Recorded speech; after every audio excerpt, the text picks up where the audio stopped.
Hello, good morning to all of you. Welcome to राष्ट्रीय online classes. myself Govind Singh Tanwar और आप पढ़ेंगे biology. How are you students? कैसे हैं आप सभी? I hope you are good. Yes.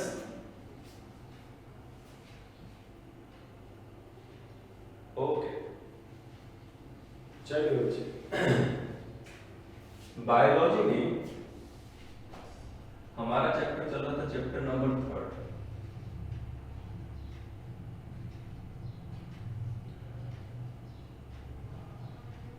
Chapter number 3 और चैप्टर नंबर जो 3 है बच्चों, उसका नाम है ह्यूमन रिप्रोडक्शन.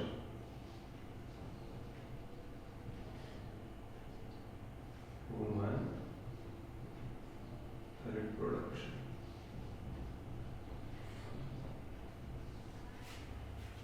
यही है बच्चों. क्या है चैप्टर का नाम? Human reproduction. एक बार सभी बच्चे आ जाएं ऑनलाइन, फिर बात करते हैं. सभी अपना वीडियो ऑन करें. देखो बच्चों,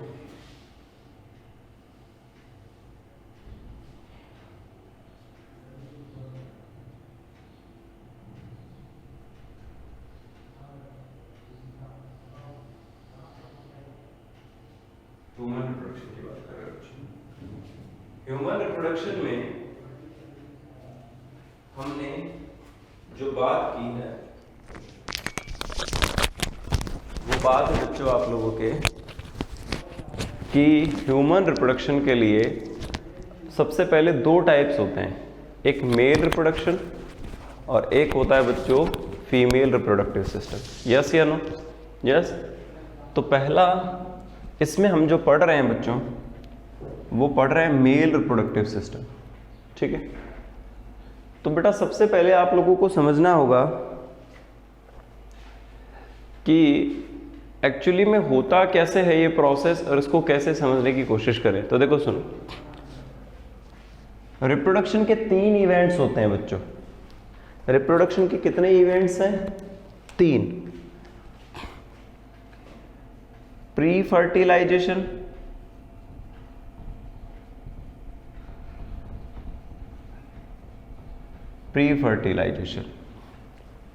ओके बच्चों. दूसरा इवेंट आता है फर्टिलाइजेशन और तीसरा इवेंट आता है बच्चों पोस्ट फर्टिलाइजेशन. बोलिए कितने इवेंट्स हो गए? 3. प्री फर्टिलाइजेशन, पोस्ट फर्टिलाइजेशन और पोस्ट फर्टिलाइजेशन. तो इसमें क्या होगा बेटा? सबसे पहले प्री फर्टिलाइजेशन में गैमेटोजेनेसिस.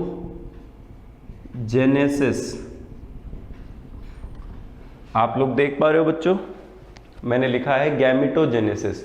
ये बात हम सब भेज दीजिए अगर आप देख पा रहे हो तो सभी बच्चे. ओके. गैमेटोजेनेसिस क्लियर है बच्चों. दूसरा गैमीट ट्रांसफर. क्या होगा बच्चों? गैमीट ट्रांसफर होगा. क्लियर है. फर्टिलाइजेशन कैसा होता है ह्यूमन बीइंग्स में? इंटरनल फर्टिलाइजेशन होता है. और कहाँ होता है बच्चों? एम्पुला. एम्पुला किसका भाग है? फैलोपियन ट्यूब, यानी फीमेल बॉडी में, inside female body.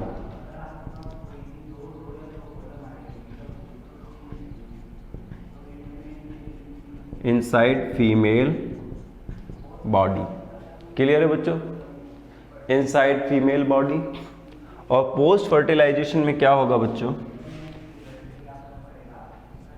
Embryogenesis. Embryogenesis.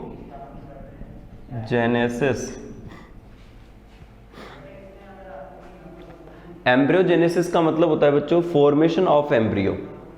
क्या होगा? Formation of embryo.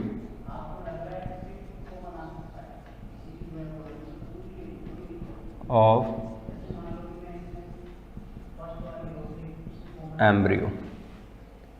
इतनी बात क्लियर है क्या?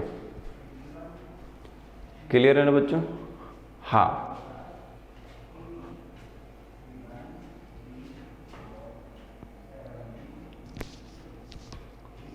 कल दोनों डायग्राम बनाने हैं क्या? अभी बेटा समझते हैं, फिर आप बनाना। Gametogenesis, gamete transfer, internal ampulla, Fallopian tube, fertilisation. बेटा तीनों इवेंट समझ में आ गए। प्री फर्टिलाइजेशन, सेकंड फर्टिलाइजेशन, और तीसरा है बच्चों पोस्ट फर्टिलाइजेशन। ये तीनों इवेंट को अगर आप दिमाग में रखोगे तो हम काम कर पाएंगे और आगे चीजों को समझ पाएंगे। क्लियर है बच्चों? अब मैं यहां सबसे पहले इन इवेंट के हिसाब से ही चलने वाला हूं। तो सबसे पहले कौन सा इवेंट आएगा? प्री फर्टिलाइजेशन, उसके बाद कौन सा? फर्टिलाइजेशन, और उसके बाद कौन सा बच्चों? Post fertilization. बताइए इतनी बात क्लियर है क्या? हाँ सर क्लियर है। अब आगे चलते हैं अपन। तो सबसे पहले प्री फर्टिलाइजेशन जो प्रोसेस है ये होगा कहां? इसे होने के लिए एक मेल चाहिए और एक फीमेल चाहिए। तो उसकी हम बात करते हैं। चलो तो देखो बच्चों, जब हम फर्टिलाइजेशन को पहले पढ़ चुके हैं तो आप देखेंगे सबसे पहले हम क्या समझने की कोशिश करेंगे कि सर फर्टिलाइजेशन प्रोसेस कैसे होगा। तो उसके लिए अपन को सबसे पहले समझना होगा कुछ बेसिक चीज़ों को, और वो बेसिक चीज़ें क्या हैं बच्चों, उन्हें हम देखते हैं। देखिए सबसे पहले मुझे ये बताइए बच्चों, आप लोग ह्यूमन रिप्रोडक्शन के लिए हम जब ह्यूमंस को देखते हैं तो वो कैसे होते हैं? यूनिसेक्सुअल। कैसे होते हैं बच्चों? यूनिसेक्सुअल। यूनिसेक्सुअल का मीनिंग होता है जिसमें एक सेक्स ऑर्गन हो, मेल अलग हो और फीमेल अलग हो। तो ऐसी कंडीशन को हम क्या कहते हैं बच्चों? डायोइशियस। डायोइशियस याद रह जाएगा बच्चों, डायोइशियस। अगर हम बाइसेक्सुअल होते तो हमारे लिए कौन सी कैटेगरी यूज करते? मोनोशियस। अब देखो इसमें क्या होगा, इसमें मेल अलग होगा और फीमेल अलग होगा। क्लियर है? मेल अलग होगा, फीमेल अलग होगा। तो मेल के लिए हमें क्या पढ़ना पड़ेगा? Male reproductive system. मैं शॉर्ट फॉर्म में लिख रहा हूं MRS। और दूसरा क्या पढ़ना पड़ेगा बच्चों? Female reproductive system FRS। बताइए एक तो क्या पढ़ना होगा? Male reproductive system. दूसरा क्या पढ़ना होगा? Female reproductive system. तो मेल रिप्रोडक्टिव सिस्टम भी पढ़ना होगा आपको और फीमेल रिप्रोडक्टिव सिस्टम। तो पहला हम क्या पढ़ें? मेल रिप्रोडक्टिव सिस्टम पढ़ते हैं। तो उसके लिए क्या क्या होगा उसे समझते हैं बेटा। तो देखो हम पहला ले लेते हैं male reproductive system MRS। Male reproductive system. चलिए मैं इसे ऊपर से ही लिखता हूं बेटा, आपको सही से समझ में आएगा। इसे हम हटा देते हैं यहां से, और इसमें हम क्या समझने वाले हैं? तो देखिए बच्चों, मैं यहां लिख रहा हूं मेल रिप्रोडक्टिव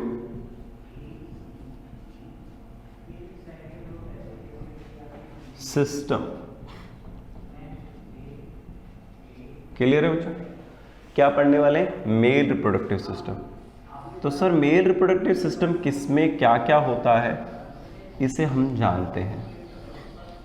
तो देखो बच्चों, मेल रिप्रोडक्टिव सिस्टम में आपने सबसे पहले सुना होगा primary sex organs.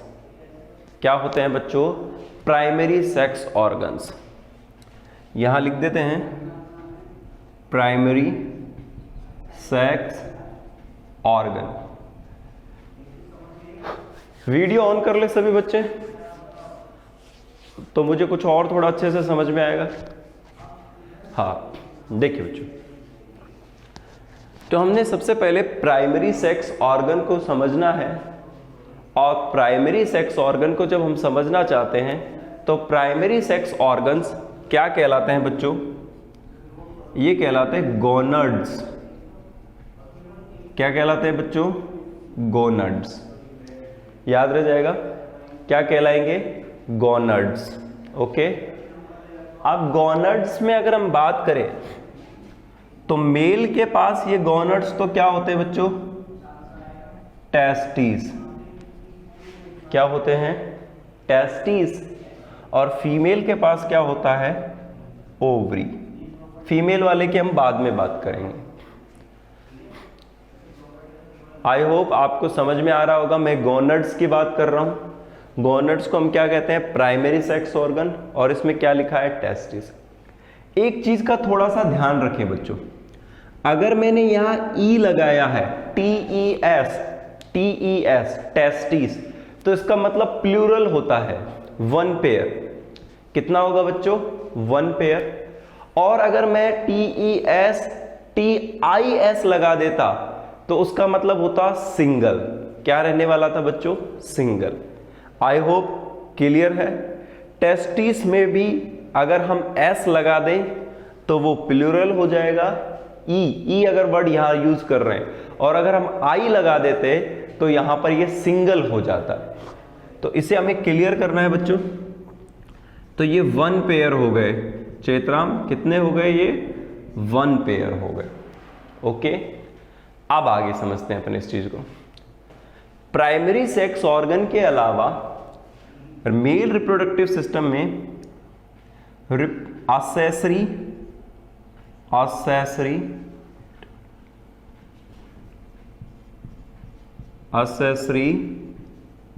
Reproductive ducts भी होती हैं। डक्ट्स भी होती हैं, काफी सारी डक्ट्स होती हैं बच्चों, जिनके बारे में भी अपन अभी सिस्टम में बात करेंगे। जैसे वासा, एफ्रेंशिया, वासा, डिफरेंस, और एक और लिख लेते हैं बच्चों, यूरिथ्रा।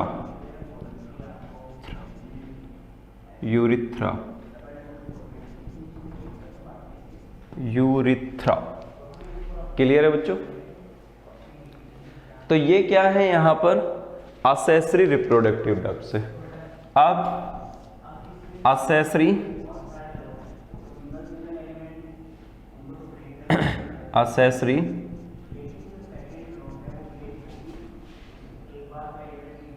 रिप्रोडक्टिव ग्लैंड्स,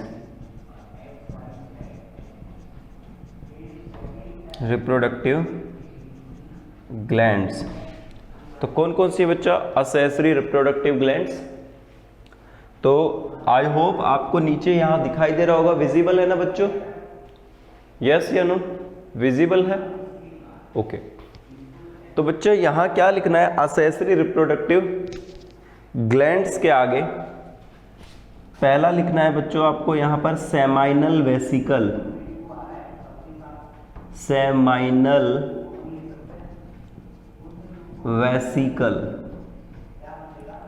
इनकी संख्या कितनी होती है? इनकी संख्या होती है वन पेयर। कितनी होती है बच्चों? One pair. और ठीक है बच्चों, और इसके बाद आप देखोगे इनके पास और ग्लैंड्स भी होती हैं, जिसका नाम है बच्चों प्रोस्टेट ग्लैंड्स, प्रोस्टेट ग्लैंड्स, इनकी संख्या केवल एक होती है, only one prostate found in main. Clear बच्चों? और तीसरी है काउपर्स ग्लैंड्स, काउपर्स ग्लैंड्स, इनकी संख्या 1 पेयर है। सेट? तो इनकी संख्या कितनी है बच्चों? 1 पेयर है। Are you satisfied? समझ में आ रही है ना मैं क्या बता रहा हूं? अभी हम डायग्रामेटिकली बहुत अच्छे से समझने की कोशिश करेंगे इनको। इंक इंक इंक, है ना? समझ में आ रही है मेरी बात को बच्चों? ठीक है, आगे समझिए।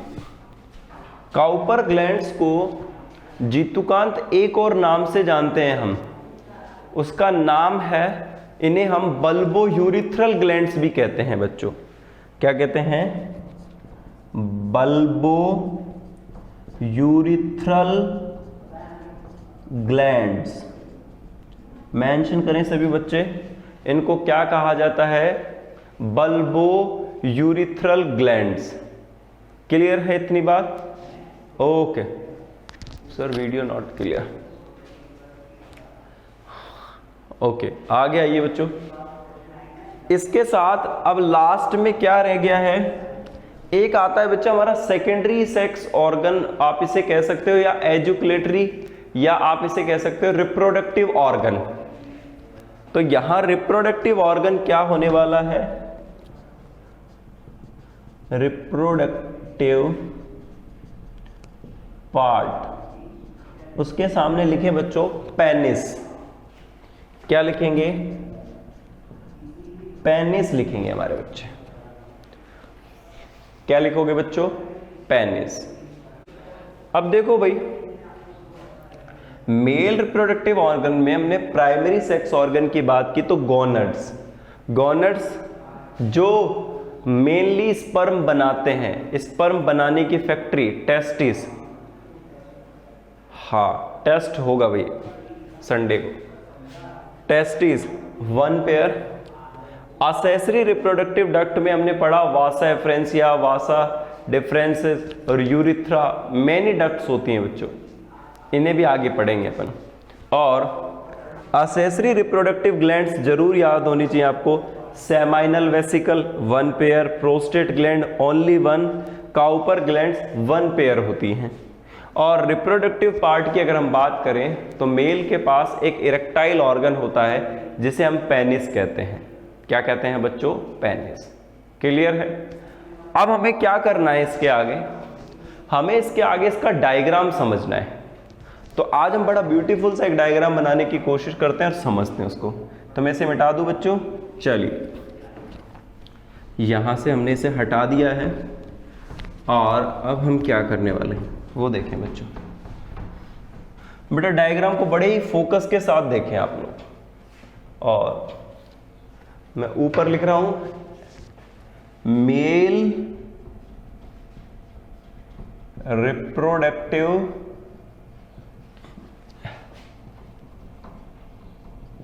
सिस्टम। क्लियर है बच्चों? हम किसका डायग्राम देखने वाले हैं? मेल रिप्रोडक्टिव सिस्टम का। तो वो कैसे बनेगा देखिए। सबसे पहले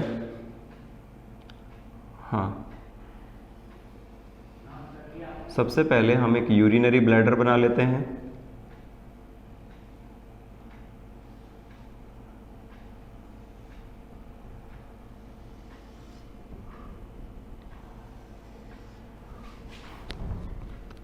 ये लीजिए बच्चों,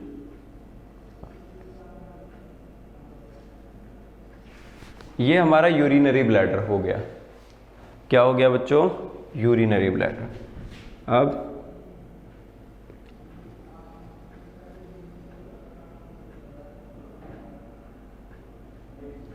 ये हमारा पेनिस।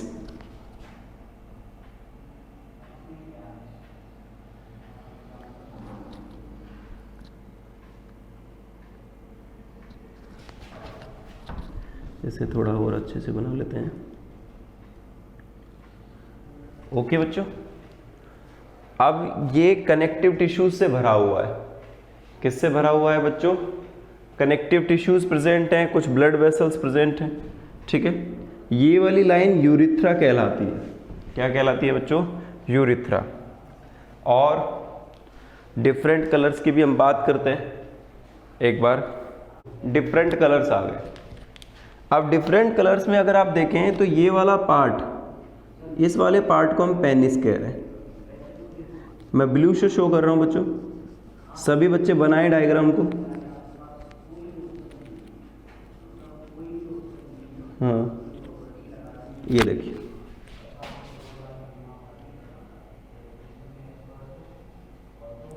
तो ये अपन ब्लू से शो कर देते हैं इसको। इतना क्लियर है बच्चों? आगे समझो, रेड नहीं लाया। देखिए, इसके बाद क्या करेंगे बच्चों, दूसरी चीज समझिए। यहां पर एक टेस्टिस होता है, ये रहा एक टेस्टिस, और एक ये रहा बच्चों टेस्टिस। कल हमने बात की थी ना, एक तो किधर होगा? राइट साइड में, एक किधर होगा? लेफ्ट साइड में। तो ये दोनों टेस्टिस है, किससे शो कर दें? T for testis, T for testis. इतनी क्लियर हो रही है ना बात बच्चों? क्लियर? ओके, आगे देखो डायग्राम को। यहां से कुछ छोटी छोटी डक्ट्स बाहर आती हैं, बहुत छोटी डक्ट्स है बच्चों। यहां से कुछ छोटी छोटी डक्ट्स बाहर आती हैं। इन डक्ट्स का नाम होता है वासा एफ्रेंशिया, वो अभी हम मेंशन करेंगे। पहले देखते हैं कि अब इनसे कुछ डक्ट्स आती है बाहर। ये देखो बच्चों, very condensed and coiled, very condense and coiled tubes हैं, लगभग 3 से 4 मीटर। ये यहाँ आई। ओके, थोड़ा सा दूर ले लेते हैं, कुछ और समझाना है। तो देखो बच्चों, ये यहाँ से एंटर कर रही है और ये भी यहाँ से एंटर कर रही है, और यहाँ आकर के एक थोड़ा सा ऐसा पार्ट बनाती है, स्वेलोविंग। ये लो बच्चों, क्लियर है? तो अब इसको इतना समझो कि सर ये बहुत ज़्यादा कॉइल्ड स्ट्रक्चर्स हैं, इसको अपन क्या कहने वाले हैं वो मैं भी आपको बताता हूँ। ऐसा ही इस तरफ से भी है बच्चों। तो देखो, ये यहाँ से वासा एफ्रेंशिया थी, तो वासा एफ्रेंशिया से कुछ डक्ट्स आए, कुछ डक्ट्स आए, और वो डक्ट्स आने के बाद इसके अंदर चले गए। देखो बच्चों, अंदर जा रहे हैं ना डक्ट्स, और अंदर जाने के बाद आप देख रहे हो ये स्वेलोइंग पार्ट हो गया। ये लो बच्चों, सभी बच्चे ध्यान से देखिए, बोर्ड एग्जामिनेशन में हमें बनाना है और समझाना है, ठीक है बच्चों? अब क्या करने वाले हैं अपन इसके अंदर, इसको थोड़ा सा और पास ले लेते हैं, जिससे यूरिथ्रा में इतना गैप नहीं दिखाई देगा। चलो, तो ये क्या हो गया बच्चों? ओके, ये हमारा बन गया। अब सुनो बच्चों, देखो सर यहां पर आ गया। आपको पता है बच्चों, ये दोनों आकर के यहां एक दूसरे से जुड़ जाते हैं, अटैच हो जाते हैं, एसोसिएटेड हो जाते हैं। एसोसिएटेड हो गए, और यहां से कुछ और ग्लैंड्स हैं जो ओपन होते हैं यहां पर।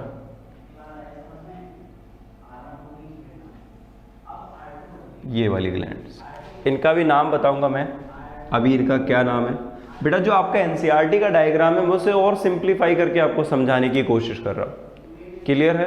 ओके, अब यहां क्या करना है, ये देखो बच्चा, ये एसोसिएटेड हो गए इसके साथ में, ये एसोसिएटेड हो गए।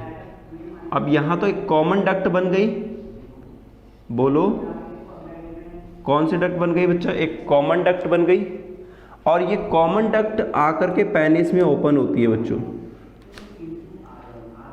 It is called here urethra. जो ओपनिंग होती है बच्चों, ये हमारी यूरिथ्रा है। ये ट्रैक एक ही है, तो इसे हम यूरोजेनाइटल ट्रैक भी कह सकते हैं, लेकिन इससे पहले कुछ ग्लैंड्स और हैं बच्चों। ये देखो, एक ग्लैंड यहां है, ये एक ही है, लेकिन आपको विजिबली दो हो रही होंगी। मैं आपको बताऊंगा ये कैसे एसोसिएटेड होती है। ये है बच्चों प्रोस्टेट ग्लैंड। कौन सी ग्लैंड है? प्रोस्टेट। और इसके यहां पर एक और ग्लैंड है, it will be called Cowper glands. क्या कह रहे हैं बच्चों इसको अपन? Cowper gland. Modified stem present in gland.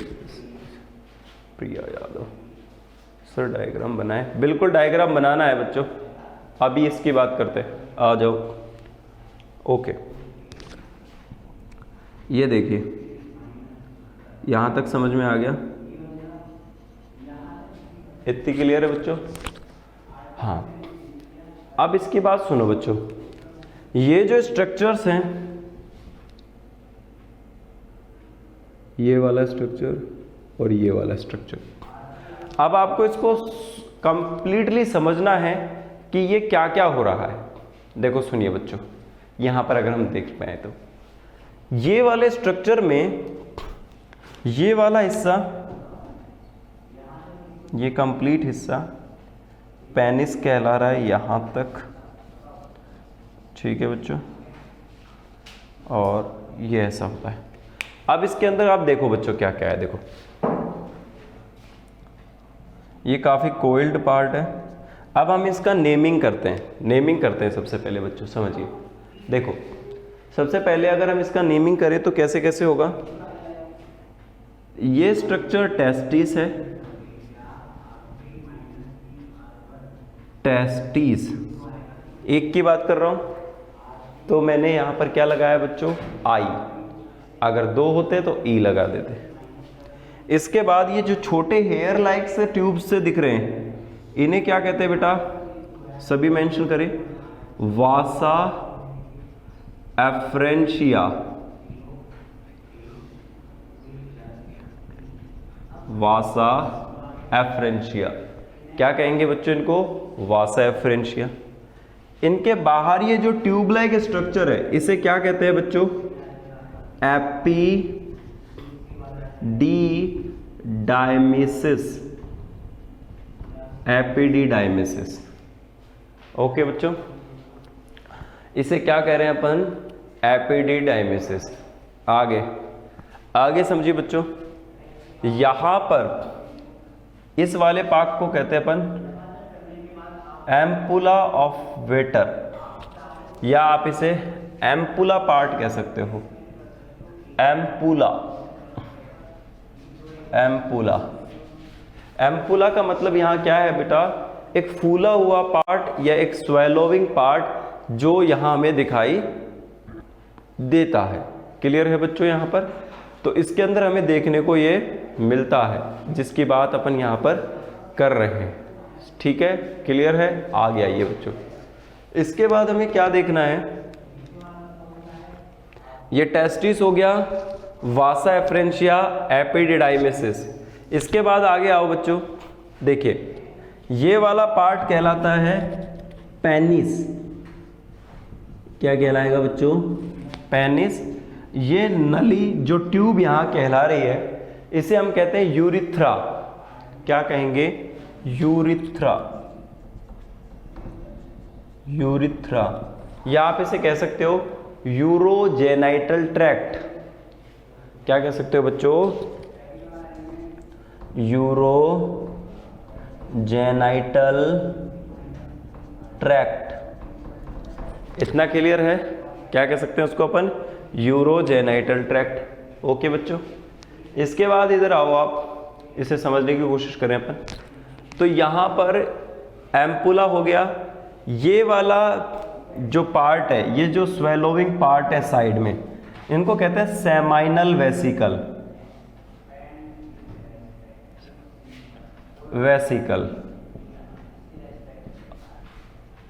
Associated glands है बच्चों ये, seminal vesicle.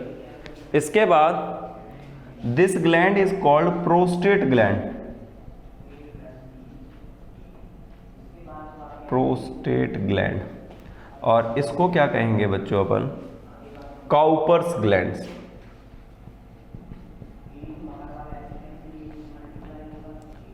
Cowper's gland. Clear है बच्चों? Seminal vesicle, prostate glands, Cowper glands. ठीक है बच्चों, और यहां पर ये पेनिस पार्ट है। इतना क्लियर है क्या? बिल्कुल क्लियर है। आगे हम इसे समझते हैं। देखो बच्चों, आपको पता है आपके टेस्टिस कहां प्रेजेंट हैं? तो अपन क्या कह सकते हैं बेटा? देखो,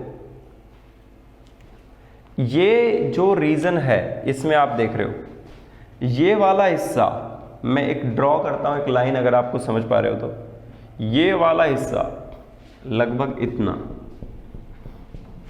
इतना वाला हिस्सा, ये सब आपके एक्सटर्नल एब्डोमिनल कैविटी में है, और इससे अंदर वाले इंटरनल एब्डोमिनल कैविटी में है। तो मैं इसे क्या कह सकता हूं बच्चों? You can take screenshot. This part is known as external abdominal cavity. तो बताओ टेस्टिस कहां प्रेजेंट है बच्चों? एक्सटर्नल एब्डोमिनल कैविटी के अंदर। दूसरा, आप देख रहे हो इससे ऊपर वाला स्ट्रक्चर है सेमाइनल वेसिकल वगैरह सब, ये कहां है बच्चों? ये सब इंटरनल एब्डोमिनल कैविटी के अंदर है।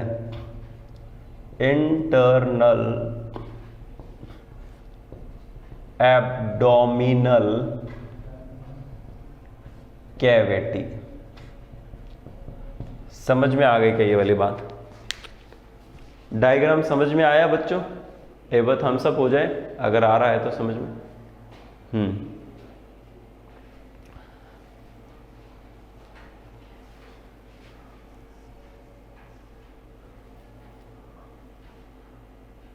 Okay, thank you so much बच्चों, थैंक यू सो मच। देखिए बच्चों, इस डायग्राम से हम इजीली अब यहां क्या क्या समझेंगे उसके कैसे समझते हैं। देखो बेटा, बिल्कुल फोकस करके समझो कि इसमें हो क्या रहा है। टेस्टिस का काम है स्पर्म का फॉर्मेशन, स्पर्म को बनाना। स्पर्म बनकर किसके पास जाएंगे? वासा एफ्रेंशिया। हमने ये मेंशन नहीं किया बेटा, इस नाम को भी लिख लीजिए, छोटा सा नाम, वासा एफ्रेंशिया।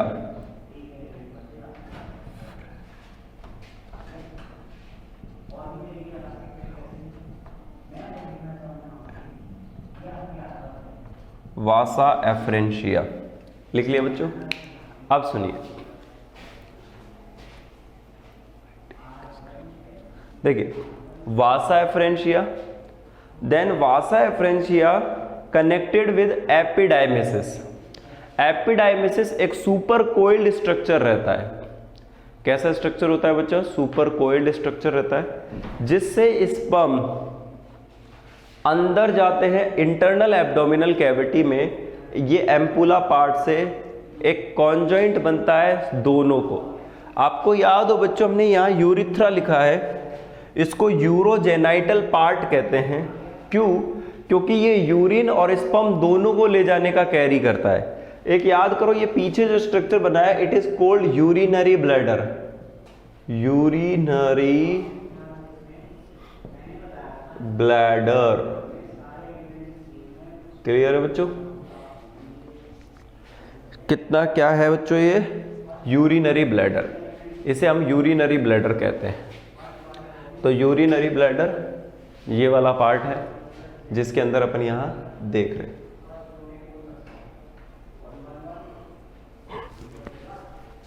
आगे समझिए बच्चों,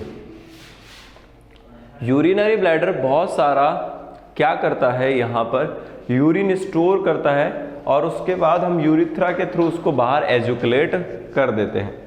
तो यहाँ पर ये सेमाइनल वेसिकल, प्रोस्टेट ग्लैंड्स और काउपर ग्लैंड्स ये एसोसिएटेड ग्लैंड्स होती हैं और ये एसोसिएटेड ग्लैंड्स क्या करती हैं बच्चों, यहाँ पर कई सारी चीज़ों को मेंशन करने का, यानी ये लुब्रिकेशन का सीक्रेशन करती हैं, कुछ नरिशमेंट के लिए हेल्प करती हैं, तो ये हम यहाँ पे देखने को मिलेगा। क्लियर है बच्चों? अब आगे अपन देखते हैं इस चीज़ के लिए यहाँ पर, तो वो क्या क्या है, इस चीज़ को हम समझने की कोशिश करते हैं। तो देखो बच्चों, इसके अंदर ये जो चीज़ है, इसके अंदर अपन जो देखने की कोशिश कर रहे हैं वो क्या है, इसे समझिए आप लोग। तो कैसे है, देखो हमारे रिप्रोडक्टिव सिस्टम के अंदर आपने देखा होगा कि ये जो पार्ट है हमारा, ये जो हमारा जो पार्ट है, इसमें जो टेस्टिस होते हैं, इसमें जो टेस्टिस होते हैं ये बेटा एक कैनाल के साथ एसोसिएटेड होते हैं। किसके साथ जुड़े हुए होते हैं? एक कैनाल के साथ, और उस कैनाल को हम कहते हैं इंगुअल कैनाल। क्या कहते हैं बच्चों उसको? Inguinal canal.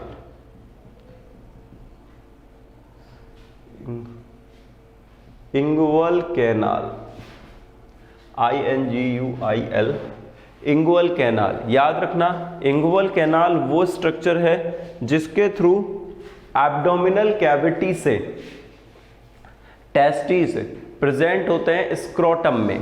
किस में प्रेजेंट होते हैं बच्चों? स्क्रोटम में। स्क्रोटम क्या है? वो जगह जहां टेस्टिस प्रेजेंट होते हैं, जैसे ये वाले, तो इनको क्या कहा जाएगा बच्चों? स्क्रोटम।